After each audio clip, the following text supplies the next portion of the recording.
Welcome to a new deep dive.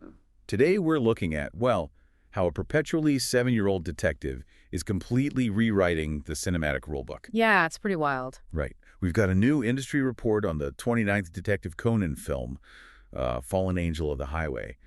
And looking at Conan's box office is usually like checking the weather. Like, you generally know the forecast. Exactly. You know what to expect. But hitting 10.88 billion yen in just 27 days, that is a Category 5 anomaly we just have to unpack.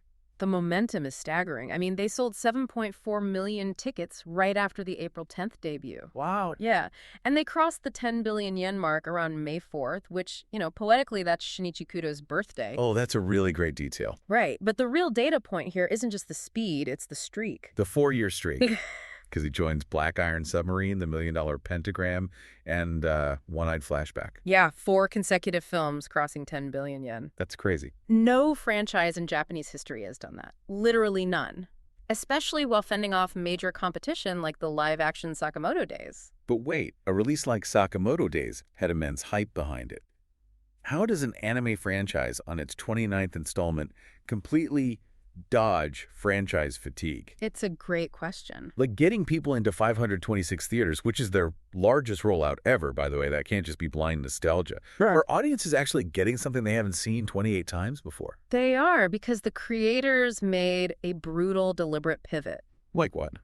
Well, they basically stripped out the slow burn cerebral deduction the series is traditionally built on, and they injected pure visceral adrenaline. Oh, interesting. Yeah, they realized that to demand a theatrical presence today, the theater has to become a necessity, not just an option. You see that immediately with the setting. The plot drops us into the Kanagawa Motorcycle Festival in Yokohama. Tracking that rogue black bike, Lucifer. Right, causing absolute chaos on the expressways. And to make that shift work physically in a theater, director Takahiro Hasui didn't just animate a chase. He engineered these sweeping, chaotic camera angles that give you actual vertigo. Like you're weaving through expressway traffic. Exactly. Combine that visual flair with writer Takahiro Akura's pacing and Yugo Kanno's heavy, pulse-pounding score. The physical vibration in the cinema transforms it from a quiet mystery into a sensory event. But, huge explosions and sweeping camera work happen in every summer blockbuster. Sure. To make you care about an insane motorcycle stunt, there have to be stakes. Right. And that is where the debut of Chihaya Hagiwara, the goddess of the wind, really changes the dynamic. She is the anchor. She's not just a formidable traffic mobile unit officer making everyone look like amateurs. Right. She's the sister of Kenji Hagiwara, a character whose tragic death still resonates deeply with the fan base. By tying her to the legacy of late fan favorites like Kenji and Junpei Matsuda.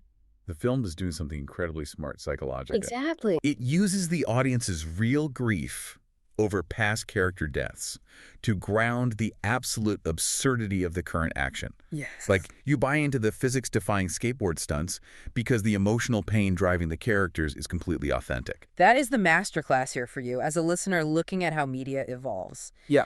Maturing your success doesn't mean aging your characters. No. It means maturing the emotional stakes. Mm-hmm. You take the established lore, you treat it with deep reverence, but elevate the spectacle to demand a big screen experience.